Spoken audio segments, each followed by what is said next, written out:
working at an amusement park. Kiss, swallow, turn. I'm riding shotgun in my manager's pickup truck. Dale hasn't said a word in 2 hours. He's just staring at the road ahead of us, clutching the steering wheel so hard his knuckles have turned white. He's muttering incoherent stuff I can't understand, but I keep hearing the words shit and fuck amidst his ramblings, so I assume the rest is PG-13 as well. I don't feel like cursing. I don't feel like much of anything at all. I recognize this to be the same sense of emptiness and numbness that Nathan had described to me. Thankfully, I've stopped convulsing about an hour ago. It was really hard throwing up without leaving the truck, and at the same time, trying not to stain the seats. I ended up having to stick my head out the window because Dale couldn't stop driving every time. To be honest, I didn't even know he owned a truck. I mean, what does a guy like Dale even need a Colossus like this for? I guess it really isn't that important though. I should probably explain how we got here and why we're on the lam. When I woke up this morning, I really tried to hide the way I was feeling. Standing in front of my bathroom mirror, I took care of the brown bird nest that was my hair after I had tossed and turned all night. My eyes were bloodshot and my cheeks swollen with tears. I had been crying myself to sleep. I fixed myself a bowl of cereal for breakfast and sat down with it on the couch, still in nothing but a top and underwear.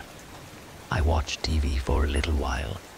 There was a rerun of one of the earlier seasons of Hell's Kitchen on, and I believe I've mentioned before that I like that show, but this morning, not even a bunch of chefs being yelled at could cheer me up. And here I was thinking it'd always do the trick. At around 9, I couldn't take it anymore. I got dressed and set out for the park. This time, the only protective item I took with me was my locket. The theme park is a beautiful sight when the sunlight hasn't quite reached its every last corner yet. The Ferris wheel stood unmoving above all else, towering over the other rides, not unlike a cathedral of sorts. The glow of the morning sun reflected off its shiny surface, making it gleam and glisten like a diamond. I walked through Hollywood's sparkling streets and stood still for a while to listen to the pianist's quiet music coming from inside his restaurant. It truly is quite soothing. The horror-themed section was lying in utter silence. I found the nurse standing in front of her funhouse again, staring off into the distance. I waved at her, though I knew she couldn't see me. Mr. Scratch was sitting outside of his shelter. It was as if he had been expecting me, as if he knew something was wrong. I hugged him. I squeezed my fingers underneath his metal collar to scratch his neck. I patted him on the head between his two horns. I stroked his black fur. He seemed a bit put off by my bleak demeanor, and when the tears began rolling down my cheeks again, he pressed his head against my side as if to comfort me. "Good boy," I whispered, my voice shaken by sobs. I fed him one last time. I had brought him a lamb shank I had bought on my way to the park. He tore it to shreds and gobbled it down, just like he had on our first day. I watched, barely able to comprehend that I would not be seeing him again. Maybe I would if I ever were to come to the park as a visitor, but it wouldn't be the same. I knelt down beside him and leaned onto him. "That next handler of yours is gonna be one lucky bastard," I muttered into his fur. "I'll totally beat them up if I'll ever meet them." My heart was heavy in my chest when I left the horror section for Twin Val Point. How I was going to miss this beautiful dry place. I found Nathan, the stagecoach, the horses and the stork resting in the shade of the old wooden roller coaster's entrance. Nathan appeared to be happy to see me at first, but once he noticed that I had been crying, the smile quickly faded from his face. If saying goodbye to Mr. Scratch was hard already, saying it to Nathan was even worse. Like, so much worse. "See? Now, I really am going to die alone," he sobbed, wiping the tears from his eyes. "I'll miss you. I'll miss you so, so much. I'll tell the others to come by and check on you. Maybe you'll get along with them too," I offered in an attempt to comfort him. They'd make good friends as well. But I already have a good friend. I don't want anyone else. He sounded like a little kid. You don't deserve to be sent away. You worked so hard and now it's just not fair. I hugged him and told him it'd be all right. I could barely bring myself to leave, but there was still one person I had to say goodbye to. On my walk through the western town, I took some time to take in everything I had grown so fond of over the years for one last time. My necklace was bouncing up and down on my chest as I began to jog a little, just for fun, and eventually its fastener got tangled up in my hair, which I was not wearing in a ponytail for once. I had to stop and carefully remove it, but of course, it put up a fight and ripped out some of my hair when I pulled it out. I cursed and decided to just keep it wrapped around my left wrist like a bracelet for the remainder of my walk. I found the laughing cowboy relaxing in the large saloon my co-workers and I had used as a meeting room a little while ago. He was simply sitting on a bench in the back, his feet casually resting on top of the table in front of him. He immediately swung down his legs and sat up straight when I entered. "Hi," I greeted him. My voice was raspy and my throat sore from all that crying. I just wanted to say that I'm not gonna come back here. This is my last day at the park." I swallowed hard. "So, thank you for everything." The cowboy stood up. His eyes were wide and incredulous. He tilted his head as if to ask if I was serious. I nodded, a bitter smile on my lips. Parting with him really hurt for some reason. I watched as he slowly approached me. He carefully reached out to touch my face, just like he had on that day when I had been drunk on Dale's whiskey. He wiped off a small tear that had not yet dried on my cheek with his thumb. His fingers were as clammy as always, but somehow it was comforting. His cold on my burning skin. It felt incredibly soothing, so I let him. "Thank you," I uttered. We stood like this for what felt like an eternity, him not once breaking my gaze. I finally slowly reached up to remove his hand from my face as gently as possible. I hadn't realized it was my left hand. He glanced at the necklace tied around my wrist, and before it could even make contact with his arm, he pulled back, an alarmed look in his eyes. It took me exactly 3 seconds to comprehend what he had just done. I was staring up at him in disbelief, and he stared back. Realization had not yet set in. I was stunned. Then he shoved me hard, and I stumbled backwards. I didn't have enough time to brace myself for the impact. The back of my head collided painfully with the wall, and I let out a cry of shock. He lunged at me with an inhuman speed. One of his hands seized my lower left arm. The other one quickly grabbed my throat. His fingers cramped around my neck as he pressed me against the wall. I gasped for air. My mouth being wide open, he took his chance. Before I knew it, his lips were on mine. My eyes widened in disgust, and I let out a muffled shriek as he slid in his wet tongue. My vision blurred, but I could hear him retch. It was only when I felt his thick, black saliva trickling onto my tongue that I realized what he was doing. I struggled, trying to break free, but his grip on my arm and throat only tightened. He was too strong, way stronger than I had expected. I tried to shove my free hand in between us, to push him away, but the moment I did, his grasp onto my neck grew so firm that I couldn't breathe again. He was choking me. He closed the distance between us, pressing his chest against mine, forcing me to stay still.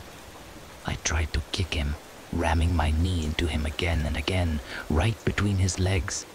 He ignored me. He just kept spitting his disgusting, foul-tasting saliva into my mouth. Then, all of a sudden, the possibly grossest idea I've ever had came to my mind. I tensed up my jaw and bit down on his tongue with all my might. He let out a muffled howl of agony and instantly stepped back. But before I could spit out the black liquid that had gathered in the back of my mouth, He had already placed his hand over it, his palm forbidding me from parting my lips. Despite the obvious pain he was in, the fingers of his other hand remained firmly locked around my lower left arm. Pressing my chin up and squeezing my lips closed, he let out a low hiss. His narrowed eyes stared at me scorningly. Even though his voice did not form a single word, I knew what he wanted me to do. I shook my head against his fierce grip, whimpering quietly through forcibly clenched teeth. A smirk crept across the cowboy's lips as he reached up and used two of his fingers to pinch my nose closed. Now I really couldn't breathe anymore. My mind was racing, but I could no longer refuse. I needed to breathe. I needed air, despite my every need to retch, to get rid of this despicable flavor on my tongue. I pressed my eyes shut and swallowed. As soon as I had done so, he let go of me and I sunk to the floor, gagging and gasping for air. I couldn't see clearly. My head was spinning and my throat was burning. I tried to get up, but the moment I did, I felt his boot press down onto my shoulder, forcing me to stay in place. He was smiling again now, a cold, cruel smile I had never seen on him before. He slowly increased the pressure of his foot on my shoulder, causing me to sink to the floor once again. I attempted to touch him with the locket, but when I tried to raise my arm, he stomped on it with unsettling precision. I let out a whimper of pain as he dug his heel into the soft inside of my elbow. I let my head drop to the floor in resignation. W-A-R-I-N.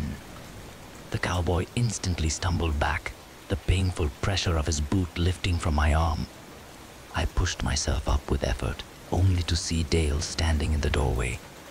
He was holding his gun, aiming it at the pretender. "Warren, get away from her, now," he commanded very calmly. The cowboy backed off. Dale nervously ran his hand through his sand-colored hair. "Leah, come here," he ordered, not once breaking the cowboy's gaze. I slowly rose to my feet. My knees felt like jello. I quickly stumbled over to my manager, grabbing onto his arm for support. The laughing cowboy stared at us with hateful eyes. Mouth agape, I turned to face my manager. This couldn't be happening, I remember thinking. Dale growled and shook his head. "Shit," he muttered under his breath. Then he pulled the trigger. He shot the cowboy 4 times, then spun around and shoved me outside. "Run, UN," he bellowed, but upon realizing how wobbly I was on my feet, he grabbed me by the wrist and pulled me along.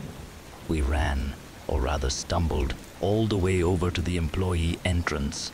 "The revolver," he gasped. "Leah, where's the revolver I gave you?" "At home," I stammered. "Fuck. We need to get it first. I'll explain everything as soon as we're away from here. Now, come on, go." With that, he ushered me over to a small car standing in the back of the employee parking lot. We got in and he drove me home, telling me to grab only my most important belongings, the revolver and a change of clothes. He waited outside while I got my stuff and then we drove over to his place. There, we changed cars. And here we are, on the road, in Dale's black pickup truck. A backpack holding my clothes, revolver and whip is resting between my feet. I've stopped asking my manager to explain what happened, partly because he kept telling me we weren't far away enough yet, and partly because it's all slowly falling into place on its own. Dale just told me we would take a break at some rest stop soon. He's been driving for hours now. He's probably starting to get tired. I would offer to drive for him, but he won't tell me where it is he's taking me. I have many questions. The foul taste of Warren's saliva hasn't faded from my tongue yet. I wonder how Nathan could simply overlook it when he drank it with his Coke all those years ago. I'm dazed and confused. I keep looking at myself in the rearview mirror to see if anything has changed about my face yet, but everything appears to be normal for now. I have no clue why. I hope Dale will clear this up too once he'll finally talk to me again. I wonder when it will start. Next story. Another park ranger just told me his scariest story. It was one of those late nights on the job. But that didn't bother me at all. In fact, it was one of my favorite parts of being a park ranger. Hanging around late at night with just a few of my fellow rangers in the middle of the woods, it was just like huddling around a campfire while you told stories. Except we were indoors around a fireplace. It was the middle of spring, but it had been cold lately, so while the afternoons were pleasant, the nights had been chilly, which was why we were all inside gathered around a fire while on the clock. The ranger station was beyond comfortable with a fire, so I was contentedly sitting in one of the many leather couches facing it. We were all midway through shift, and like many nights on the job, it was quiet, so we got to talking about nothing in particular. There's nothing like the natural flow of an unplanned conversation. Outside, the evening had slowly given way to night, and the darkness had settled upon the woods with its usual silent thoroughness. The area may be a park during the day, but at night, it was the woods. Parks inherently sound fun and brings to mind cookouts, whereas the woods has an inherently spooky vibe. There were 4 of us sitting by the fire in the ranger station on that chilly night. Me, Harland, Anthony, and Craig. Craig had just finished talking about his cousin's wedding when Anthony asked Harland what his scariest story was from working here all these years. Usually, Harland just chuckled and said he'd heard some crazy things over the years, but not this time. This time, he sat there quietly for a moment before he said, "The Witch of Blackthorn Creek." That was when we all went completely still. If we were just like people huddled around a campfire, Harland was the one in charge of building the fire. He was the ranger we always deferred to. He'd been on the job long enough to have earned that right. Harland's family had also been in the area for generations, so if anyone had any stories to tell about what may have happened here, it was him. Plus, he was a terrific guy. Hardworking and beyond helpful when you needed something. So when someone like Harlan tells you he's heard of a story like that, you listen. Intently, especially with the tone of voice he used. Serious and no nonsense, without a trace of amusement.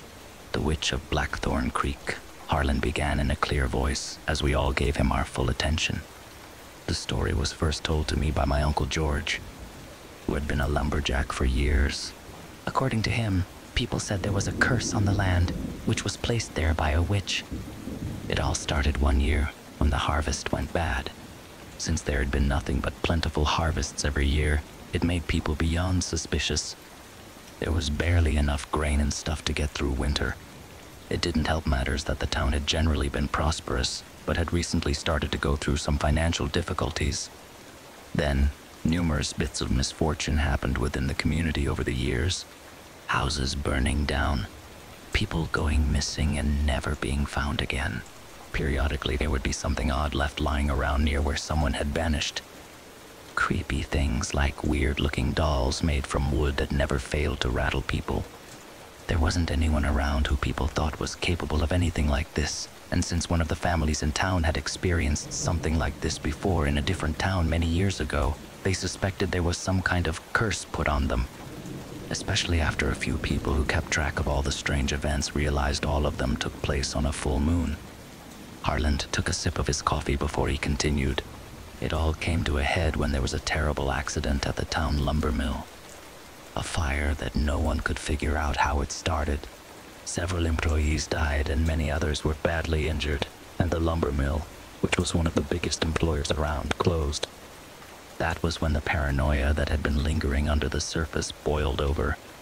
So when some people from town found an abandoned cottage in the woods near Blackthorn Creek with weird symbols written on the walls and the floor, they grabbed their torches, set the place on fire, and watched it burn. According to the crowd, the cabin took forever to burn, much longer than the people thought possible. But once it did finally burn down, they took the ashes and buried them deep in the woods and didn't mark the location, hoping that would be the end of it. And for a while, that seemed to be the case. But every once in a while, something would happen that would make people in town look over their shoulders. Nothing major. A bit of bad luck in the form of an injury, or some suspicious noises outside the house after dark, and perhaps some scratch marks on the door or the wall. But ever since then, people would be very careful what they did, especially if there was a full moon. Then he paused for a moment to look at the fire, which was crackling pleasantly in the fireplace. I couldn't tell you how old I was when I first heard the story, but I remember exactly how I felt. Confused. Because the story, although creepy and entertaining, didn't quite make sense to me. And I said something to Uncle George about that, and he laughed. Then he said he agreed that the story was long on atmosphere and short on believability. That's when he got serious. Told me that although the story was a bit of fiction, he never doubted that it came from somewhere, and there was indeed something going on out in the woods. Then he added that it didn't matter how old I was, where I was, who I was with, or what was going on. If I got a terrible feeling, I should listen to it. And I've listened to every feeling I've gotten since then. It's never served me wrong. He looked around at us, slowly taking us all in. I've never quite believed that story, but I will be the last person to deny that in all the years I've been out here, I've felt things on occasion. Things that made the hair stand up on the back of my neck. And on even fewer occasions, I've seen things. Fleeting glances at things that I wasn't sure I saw. But there was one time when I not only felt something, I heard something. The air in the ranger station was completely still. I briefly glanced at my colleagues as Harlan said this, and they met my glance, and I could see they were just as gripped by the story as I was.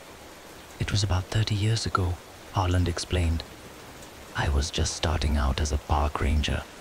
This was back in the early 90s, when technology and life in general was very different from today. I'd grown up out in nature, and I'd seen plenty of scary movies, and more importantly, I'd grown up hearing countless spooky stories about what may or may not have been lurking outside, so I wasn't exactly sheltered. But there are some things you're never truly prepared to experience. The fire in the fireplace popped in the grate, but we were so absorbed in Harlan's story, we barely noticed. There was plenty of wood in the fire, so we didn't have to worry about that for a while. It was early November.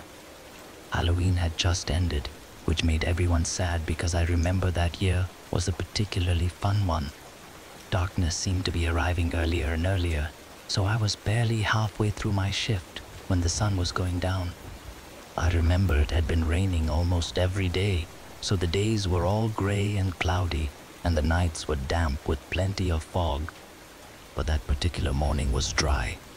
All the leaves that had clung to the trees had been scattered by the winds and rain, so they lay there on the grass, all damp and torn. My job on that particular day was to go around raking them up so they didn't completely cover the trails and paths that people walked on. The chill in the air was that chill only late fall can bring. The dampness that seems to soak into your skin and never let go. I had just finished one section of the park and was walking back to my truck when the rain started up again, and it did so with a fury. So I hustled it to the truck, got inside, and headed back to the ranger station where I planned to spend the rest of the evening. And since it was a quiet night at the ranger station, it looked like I would get what I wanted. I was used to working the late shift by myself as the night supervisor, so being alone didn't bother me. I'd always been a quiet type who liked to read a book, so it was an ideal situation for me. Except for that night. Harlan took a deep breath before he continued. Because Halloween was over and the rain had been steady, the park hadn't received as many visitors as it usually had. But I was inside the ranger station, this ranger station in fact, which was just as cozy and warm as you see it now. Plus, now that I was done with my task, I was free to read a book, so I wasted no time in curling up by the fire with a paperback. I'd spent many a shift this way, and it was fine by me. I'd happily read a book on a nice day, but on a rainy day, nothing better. Eventually, I started to get hungry. Since I'd just brought a light snack, but turned out to be craving something bigger, I decided to order pizza. There was a local joint that was only a few minutes away that often delivered out here back then, so I didn't hesitate to give them a call. I ordered a medium pizza with pepperoni, and as I hung up, the rain started to really pound heavily on the station roof. I knew from experience that the rain pounding on the station roof could truly be loud. It seemed to surround you from all sides. But by the time the headlights pulled into the driveway, the rain had faded to a slight drizzle. But I could see the grass leading up here was pretty well soaked, and there were numerous small puddles on both the grass and the road. The trees were swaying along with the winds, and the sky was getting darker by the minute as night was settling in. By now, the outdoor lights had started to switch on as the car from the pizza place pulled up in front of the station, its windshield wipers going back and forth as it stopped in front of the entrance. I stood in front of it, under the part of the roof that kept me out of the rain. The driver, a young guy named Derek in his early 20s, got out of the driver's seat and grabbed the pizza from the passenger's side. Derek had delivered here before, and he'd always done a great job. We chit-chatted as I handed him the cash with a generous tip. Then Derek handed me the pizza and was just about to go back to his car before he stopped and stared at something behind me. He paused and said that it would probably sound crazy, but it looked like there was a woman lurking in the woods near the ranger station. We all sat there silently for a moment before Harlan continued. I remember just standing there when he told me. The words sounded almost foreign as Derek said them out loud. My first reaction was that it was impossible, but there was only one way to find out, so I turned behind me to look at where he was pointing. He took another sip of coffee. The cluster of trees he was pointing at was a dense area of tall pine trees. They'd been long gone by now. But back then, there wasn't much in the way of illumination out there, but even I could see there was nothing there. I stood there, the pizza still clutched in my hand as I waited for anything to happen. But nothing emerged from the woods. I was just about to turn back to Derek when I heard, "Get out from beside me," in a hushed voice, clear as could be. I turned around immediately to look at Derek, and without saying a word, I knew he'd heard it too. But while it was creepy as could be, I didn't know for sure what it meant. It didn't come out as an ominous command, more like a warning. But I won't lie, standing there outside, I'd never felt fear like that before. I'd been afraid before, and I'd been afraid after, but not like that. That fear was less like a feeling and more like a part of your body. Like it's always there, and only rarely are you truly aware of it. Sitting there watching Harlan, it was clear that although we were sitting there in the present, he had been immediately transported back to that cold November night. I couldn't have told you how much time passed. May have only been a minute or two. But despite the dwindling light, I thought I could see shapes moving far out in the woods. Very far out. After a moment, you couldn't see anything at all. Then Harlan's voice became quieter. To this day, I have no idea why that sight filled me with so much fear. Just like I also have no idea how I knew it was people. But I did. And I knew it was people, as in more than one. Much more than one. But I had no idea exactly how many. Then, almost as if on cue, I heard the word, "now." And it was all the motivation I needed to tell Derek we had to go. He didn't need to be told twice, because we hopped in his car and got out of there as fast as we could. Didn't stop for about 20 miles, and we were far away from the ranger station. By that point, the fear had slowly faded and I was starving, so we split the pizza while debating what to tell my superiors. I eventually decided to say that I was feeling really sick and went to see a doctor I knew. Harlan chuckled, but it didn't take long for me to realize my excuse for leaving would be completely forgotten. Because after I left, the ranger station had been broken into by a group of people. The security camera we had at the time saw all 6 of them, dressed from head to toe in black, break right through the front door. Just crashed right through it. Then, minutes later, they came back out without taking anything and vanished into the trees. The cops thoroughly searched the area but found nothing. I found out when I called my superiors to tell them I had to leave because I was feeling horrible. From the time on the camera, they appeared to arrive within mere minutes after I left with Derek. We all exchanged a look as the fact that he really was talking about this ranger station dawned on us. Sitting across from us, Harlan didn't say anything, but I knew he could tell the three of us were seeing the ranger station like never before.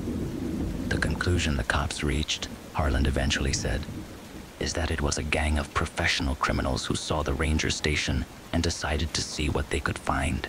Since there was apparently nothing they could make use of, they split. And every year on that day since that happened, I've taken a single flower and left it by where Derek says he saw someone that night. I've never seen or heard that voice since that night, but on occasion, I felt the presence of something or someone watching me, and not in an unpleasant way. But that's the thing about the woods. There's no telling what you may find in them. And if you're really paying attention, it's amazing what you can learn. Like I learned that November night, all those years ago, was a full moon. The clouds just happened to obscure it out here. Next story. My father is a park ranger. He took me with him on the night shift. I should have listened to his rules. This is how the human mind works. When you're walking through a forest, you don't think too much. You just let the silence surround you, feel the soft breeze and the branches crack under your feet. It's in our nature to yearn for such scenery. No matter how much we thrive in busy, concrete-soaked cities, forests are always welcoming and refreshing to us. The air is clear and crisp, and daylight plays hide and seek through the tall branches. It's inspiring and beautiful. Sometimes, though, as you walk on your path, your mind begins to focus on small things, noises, gusts of wind, shadows in the trees. Such silence can be both welcoming and unsettling, depends on how you view it. Forests are double-sided coins. They hide you away from the tiring city landscape, but expose you to another environment. You're not in control anymore, because this is not your home. You can lie to yourself and build a house there, but you don't belong in a forest. You're merely a visitor. That's national parks for you, an illusion of being in control. The fake freedom you feel when you walk on those marked paths and camp in the square assigned to you, when you think the silence around you is peaceful, but even the silence is an illusion. Visit a forest again, even when it's silent. Is it really? It's not. Complete, absolute silence means death. Fear it. My father taught me that. He's a park ranger, and he's been doing this job since forever. I wasn't much of a fan of national parks, especially because most of the time there's no service, and the hikes are killing me. I'd rather enjoy nature by swimming in a lake or skiing. Why break your legs to end up to a high point just to see a random valley? Not to mention the animals, they were everywhere, and the insects always got on my nerves. I never understood his love for the forest. I guess that was one of the reasons why he started telling me scary stories from his night shift. Looking back, they were obviously made up, but to younger me, they seemed believable. I used to think he was so brave for working the night shift. As I got older, I got into horror, and even if I didn't believe in his forest creatures anymore, I still liked the idea of spending the night in a small cabin in the middle of nowhere, just for that dose of adrenaline.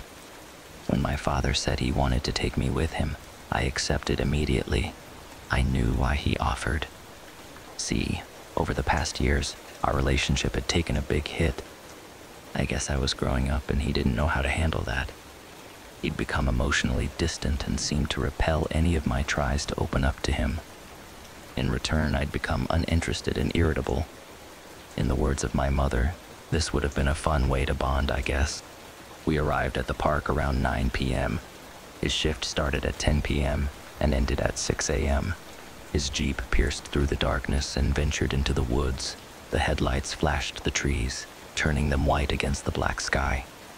I'd never been on this route, but, again, my visits to the park were rare.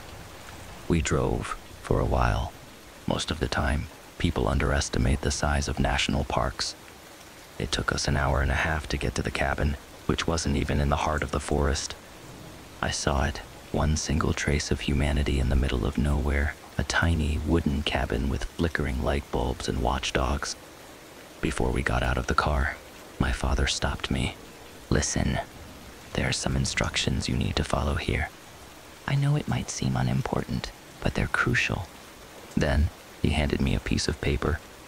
a list of handwritten rules. At first, they were ordinary. Don't go out alone in the park, don't leave food out, etc. I thought the rest of the rules had been put there just to freak me out. Dad, I'm not 12 anymore. You can't freak me out with this shit. I'm not trying to. You wanted to come here with me, so act accordingly. What even is this? If you see a man without an arm, don't help him. We have all kinds of weirdos around here. And this. If the whistling is near you, it means they're far. My father smiled, but his eyes didn't. Some of these are added by superstitious fellas. It's more of a what if. It's not gonna happen to you. Don't go out alone in the park. Always have a working contact device. Don't leave marked paths unless instructed to and/or with proper equipment. Don't leave food out and lock the trash bins. Always keep on the whistle and the badge. If you see a man without an arm, don't help him. Your family is not in here. Remember, there is no reason for you to hear their voices from outside. Lock your car doors, even when you're driving. Check the marks on the trees. There's only 3 types of marks, all triangles. Red, yellow, and green. Other marks are not ours. Don't follow them. If the whistling is near you, it means they're far. If it's far away, it means they're near. Beware of dead blue. What is dead blue? I asked. My father sighed.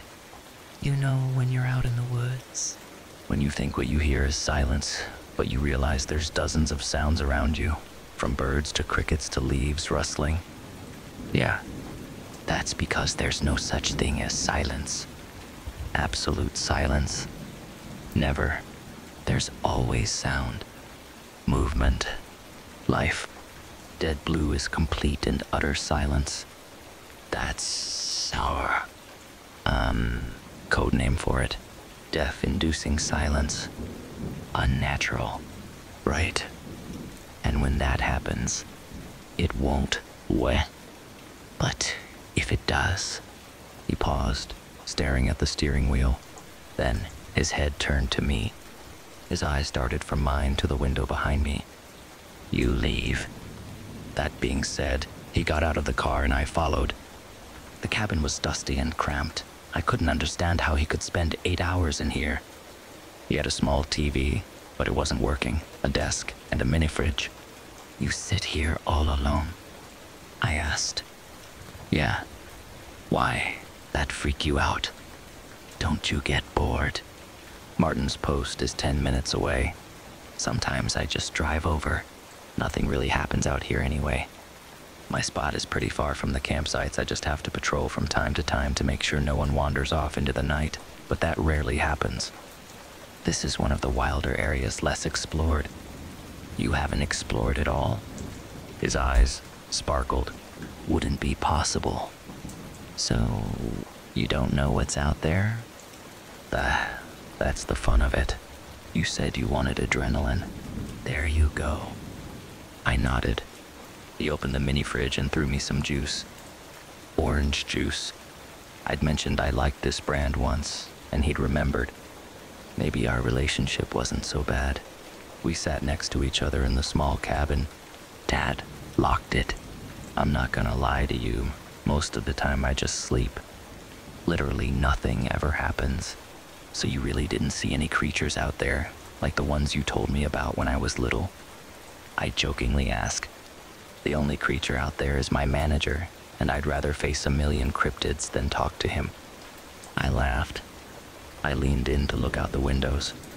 I can't see anything, just my reflection. Want me to dim down the light? Yeah. He did, and darkness crept inside the tiny cabin. The woods became more prominent, more vivid. The light made by the moon was unbelievable, and the stars were actually visible compared to the polluted city. The cabin was on a hill, propped up a tree, with a trapdoor and a ladder leading to our car. We could actually see above the tree line, into the valley. We spent the first hours talking. Somewhere around midnight, I began dozing off. I didn't want to, but I caved in and fell asleep with my head on the desk. He woke me up. I rubbed my eyes in confusion. What time is it? I got a call from Martin. Right. Who was Martin? I mumbled. The other one in the area. He says he got a call from the campsite and someone's missing. We need to go search for him. We, as in us? Yeah, you'll stay in the back seat. I'm on the phone with Martin right now. I could hear Martin's muffled voice through the speaker. Wait, don't take the kid. Why not? He'll stay in the car. Paul, it could be one of those nights. We won't get out of the car. You can't guarantee that. Well, I can't leave him here, alone, in the dark. A pause followed. Look, Paul, I understand you wanted to do a take your kid to work day, but I don't know about this one. It could be dangerous. We're literally just going to drive around for a bit. It's fine. Leave him in the cabin. Dad put his hand over one of the speakers, so I didn't understand what Martin told him. His eyes kept darting to the window behind me. He sighed. Martin will come pick me up. You are staying here, locked. Turn the lights off and wait for me to return. It's gonna take a minute, and you'll be safe here. What? I'm not staying here alone. What did Martin tell you to change your mind? It doesn't matter. I'll return in maximum half an hour. You can go back to sleep if you want, or I can call you and we can talk. I was afraid, truly afraid. I did not want to show it, especially after I'd complained that nothing interesting happened around there, so I reluctantly agreed. My dad opened the trapdoor and climbed down the ladder, then his face disappeared into the darkness. I saw Martin's car pick him up and drive away. Silence followed. I wished I'd been home, in my bed. Instead, I sat stiff on the chair and waited, and waited. I began imagining the worst. What if they'd crashed? What if a bear had found them? I didn't want to let my fear get the best of me, but I thought about his legends and the set of rules. I hoped the writers were just paranoid. At around 2 a.m., I heard a knock on the trapdoor. I felt my chest tighten. Another knock followed. I wanted to respond, but something in me didn't allow me to. Then I heard my dad's voice. Kev, open. It's cold out here. It echoed through the cabin. My eyes were dry from the lack of sleep, but my mind was fully awake. I stared at the phone, then at the trapdoor. Kev, open, please. I know you're there. I saw you at the window. I turned off the light completely. I don't know why I had this urge, but if my dad could see me from the window, anyone could. Or anything. And I didn't like to be on display like that. You don't have a key? It locks from the inside. Shit. Yeah. How was it? Did you find him? Yeah, we did. He was drunk off his ass. We helped him return to his friends. Could have been a lot worse. As I was talking to him, I searched for the keys in the drawer. It was strange because I hadn't heard anyone climbing the ladder, or seen Martin's car drive my dad back to the cabin. How did you get here without Martin? What do you mean? Open up, Kev. I'm freezing. Answer the question. He did drive me here. Didn't see any headlights. They were off to not draw the attention of animals. Bullshit, I pulled out the crumpled piece of paper. 6. Your family is not in here. Remember, there is no reason for you to hear their voices from outside. My hand was shaking so bad I could barely grab the phone. I skimmed through my contacts, Kate Connor Dad. I called him, the phone was ringing yet. No sound came from beneath the trapdoor. My dad picked up. Anything okay? In the blinding darkness of the cabin, surrounded by the howling wind, I toned my voice down to a whisper. Dad, someone out there is pretending to be you. A long pause followed when he spoke. His voice was trembling. Don't turn off the lights. Did you turn them off when I told you? I turned them off now. No, you should have turned them off when I left. I'm sorry. It's fine. Don't talk to it. Did you talk to it? Guilt crept up my spine. I don't know why, but I lied. I did not. Good, stay put. I'm coming after you. But what if the thing sees you? You'll have to face it. We have ways to distract them. It's fine. Don't be scared. I lied again. I'm not. Good. I love you. I'm coming. I wasn't scared for me. I was scared for him. The voice from below continued, Kev, please. It's cold. I didn't answer. Knox. Followed, the voice went on. Did you talk to someone on the phone, Kev? I lost my phone in the woods. Whoever is out there and has my phone is not me. It's not me. It's not me. It kept repeating. It's not me. It's not me.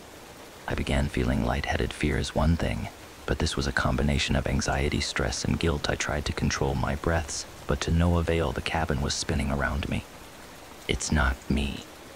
It's not me. It's not me. It's not me. It's not me. It's not me. Shut up. Shut up. And it did. Silence followed. I pulled out the list again and started reading and rereading the rules like a lunatic. I kept listening for noises from outside. The wind was still going good. No dead blue. Then I heard a loud thud from my wall. Another followed, and another. It sounded like footsteps. They moved to the roof of the cabin. I could hear my heartbeat in my ears. Whatever was out there was now clamming around my cabin. I could hear the scratching outside. I started to cry and covered my mouth with my hand. I just wanted my dad. I wished I could see his face again. The universe somehow ironically responded because my dad's face suddenly appeared at one of the windows. He raised his hand and knocked. I stared at him through my eyebrows, my head tilted, scarcely breathing. I remained still. He kept knocking. That wasn't my dad. The cabin was tied to a tree at around 10 meters from the ground. He could not be at the window. The creature knocked, and for what seemed like an eternity, we just made eye contact. Blood was dripping from one of its nostrils. Another phone call woke me from my trance. Kevin, are you there? Are you in the cabin? Yes. And the thing looks like you, and it's at the window. I'm coming right now. I'll shoot it. Don't worry. I'm just about to turn a corner. Dad, I'm really scared for you. Martin's coming too. It's okay. Truly, in a few minutes, Martin's car pulled up. I cried in relief. The thing turned its head to look, then back to me. It opened its mouth wide and, using its fingers, pulled the corners upwards to form a smile, then jumped into the woods, into the darkness. Gunshots followed. After a few silent minutes, I called my dad. He picked up. Where are you? I asked. I'm coming to get you. I saw him walk towards the cabin, then heard him climb up the stairs. I unlocked the trapdoor and hugged him tight. What was that? Please tell me we're going home. We are. I'm so sorry. I should have never put you through this. Come on. As we walked towards our car, my blood ran cold. It was not something I'd seen or heard, but the opposite. See, the wind had stopped. The crickets had stopped. Dead blue. I sprinted to the car, got into the driver's seat, then locked the doors. My dad was standing in front of the car, confused. That's when I got a text, and I hit the gas. I ran him over, then turned the car around and sped up into the night. I barely knew how to work it out since I didn't have my license, but I left as quick as possible. Behind me, a car followed. When I got to the nearest checkpoint, I stopped. The car was Martin's. He got out, alone. Where's my dad? I asked. Hey, took in a TV to get you. Said he'd get there faster. I texted him to turn around and that you were safe. The text he'd sent me. Martin and I split up. He may get there faster than me, and if he does, he'll text me to turn and head to the checkpoint. There's no one with Martin. He's alone. I thought I'd unlocked the trapdoor to my dad, when he'd actually taken in a TV and turned to the checkpoint. The thing I'd ran over wasn't my dad, and I'd known it since I felt that unnerving silence. I took my family to a water park. It ruined our lives. Okay, buddy, we're right here if you hurry. We can hit the wave pool before we go. I ruffled Will's hair, gave him a little push. He folded his arms, defiant. The racing slide, it's the funnest one. Most fun, I corrected, and whatever you say, Willie. He nodded with a hump, satisfied, and scurried off. He weaved his way through the molasses of the crowd, splitting families and couples as he homed in on the dilapidated porta-potty. This was one of the few recent attempts Will had dared to use the bathroom all by himself. He was capping a good run, but being out of the house, I kept an eye on the door for any signs of distress. Said it 100 times, I would have noticed anyone coming or going. Maybe 5 seconds I looked away. Was that enough time for him to jump out and run off in the opposite direction? About 5 minutes after he had gone, I got up. I leaned on a casual arm against the porta-potty in a whisper shout over the drone of the few hundred happy pool-goers behind me. Buddy, it's me. How's it going in there? There was movement inside. I swear it wasn't my imagination. I heard something. I turned and saw my wife dip knots in one hand and waving with the other. Can't call it a day at the water park without ice cream. I smiled and wrinkled my nose as a joke. All right, Will, I'm coming in. The door was unlocked. I made an effort to open it as little as possible and slip inside. I did a double take, turned a full 360, checked the neighboring porta-potty, and returned no. He couldn't have. I peered down past the toilet seat. Log-sized turds floated in the septic stew below. Will. I stepped outside and circled the porta-potty. Will, I called again. My wife appeared next to me, holding Lila's hand. What happened? Where's Will? She asked. I don't know. He was inside Lila. My daughter shook her head, thrusting a spoonful of dots into her mouth. You were supposed to be watching him, my wife said. I know. I grabbed the arm of a man nearby. Excuse me, sir. Did you see my son leave this porta-potty here? I described Will in detail. He saw the desperation in my eyes, but shook his head. Sorry. Try the lifeguard station. I'm sure this happens all the time. He wished us luck, and I thanked him. My wife was beginning to cry. She was starting to scare Lila. I ran ahead, cutting through one of the splash pads and hopping the fence to the lifeguard station. Oh. Excuse me, sir. Some acne-riddled teenager with a red and white uniform stood up from behind the desk. My son, I can't find my son. Is there some announcement? You can make something. The teen closed his eyes. Yeah, give me 1 sec. I'm kind of new, so I think. I don't have a second. If you can't help, then get me a goddamn manager, I snarled. A petite girl, also in high school by the looks of it, turned the corner, oblivious to the nature of the conversation. Hey, you can't talk to him like that, she pouted. There's no need to be rude. I stabbed my finger at her, my temper at the end of its wick. I'll be as rude as I damn well like. Get me a fucking manager, or I'll go back there and find one. The police were called primarily for me. I was screaming, knocking things over, foaming at the mouth. My wife said the cops said I would have to calm down, or they'd handcuff me. They sent out an announcement over the park's PA system. William, your parents are looking for you at the lifeguard station. If you can find a lifeguard, we can get you back together as soon as possible. Don't worry, the lifeguard manager said we radioed all our employees. You'll be back in no time at all. As it turns out, lost and found children in places like these is fairly common. The problem was, Will never turned up. How do you go home after that? We stayed as long as we could, but it's not like we could sleep on the slide, so the same day I left for the water park with my family, we returned one short. Leela didn't know what was happening. We told her Will had gotten lost and the police were looking for him. She asked why we weren't looking for him. She began to cry. The funny thing about humans is how simultaneously effective and ineffective we are at lying to ourselves, because a deep part of yourself, something in your core where you know you can trust it, smells the bullshit, and yet we'll take that lie and run far as we can until our legs give out or we crash face first into a wall. After the first day, that piece of me in my core knew I'd never see Will again. but I ran like hell. My lust for closure deflated my marriage like a water balloon with a leak. I was stupid to think I wouldn't get laughed out of the court during custody proceedings. But the one reprieve I had came yesterday. If I couldn't have answers, if I couldn't have my family or my son back, then I'd have some sweet revenge. This last year, I'd been leading media campaigns, doing interviews, degrading myself to what I used to frown on and call an activist. All to destroy the water park that took my son.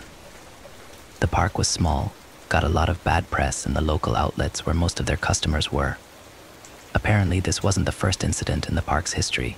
Far from it, actually, having a long list of lawsuits and scandals. But it was the last straw, and eventually they were forced to close. Yesterday was the first day of the demolition. I watched it in person, one-man audience, and it felt good. I was getting ready to leave around midday when a commotion in the site held me. Axe. Grabbed the axe. The crew was in mayhem, and advantageous to my curiosity. No one was around to stop me hopping the barrier to get a closer look. It's dead. Stop. It's dead. I was too far to see what the men were standing over and crept closer. Fucker. That's a world record. Call someone. Who? The police. Animal control. Call someone. Christ's sake. Where did you find it? Paul? In here. Well, go check it. Be careful, too. I felt my way along a bulldozer, close enough now, and stuck my head past the edge. The scene made my knees buckle. I couldn't comprehend what I was looking at. Dead, and covered in hacks and slash marks, was a python. Never mind a snake. It was the largest animal I'd even seen up close, long as a school bus, longer even, stretched out. Despite its size, it looked thin, as if it hadn't eaten in weeks. Tell me what happened, one of the construction crew asked a younger member. WE was using the machine and clearing the area like you said. Went and knocked over them porta potties, and the dragon came, rearing its head, out one of them holes beneath. The crew began to buzz, taking pictures of the beast and kicking it. The construction man nodded and called for the worker who had gone to check the hole. Come on out, that's a shithole, nothing to find. Be boss. The site fell silent. What is it? There's bones. There's bones down here. I woke up screaming the next morning. Wandered around the house until I went for the newspaper. After all the pieces were collected, the bones they found belonged to 10 unique skeletons. It was a reticulated python, the invasive one, 26 feet long. Found the humidity of the park nice and chose a place it wouldn't be found. Headlined the local paper for a day before it was pulled. Previous owners of the park still had some influence in the area. And what did I get? Closure? I would have rather been buried with my unanswered questions.